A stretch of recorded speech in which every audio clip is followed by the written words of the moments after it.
My name is Will. I'm the founder of the Lichen Lab, and we help laboratories save energy. There's over 1 million fume hoods in the world. These fume hoods are these chemical safety enclosures where you work with dangerous chemicals in a laboratory setting. It's kind of like this glass box, like a window at the front, slides up and down. You kind of stick your hands in, that's where you work with the dangerous chemicals. Each of these uses like 4-ish ohms of energy every day, and there's a lot of energy that goes into just keeping these things running, ventilating your space so that you can safely work with hazardous materials, chemicals.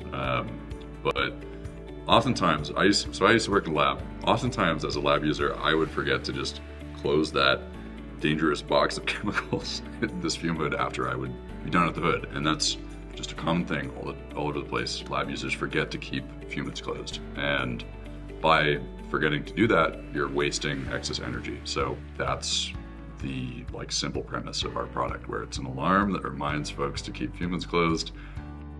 I stumbled into the basement as a freshman, just trying, it's whoa, what's in this basement? It's hard to describe. It used to be a different space, but there are windows and you'd peer down. It's what is this crazy makerspace? But basically, I don't know, it was kind of like a central community hub for a lot of students who were trying to do some cool startup-y things, and very useful in the way of building community.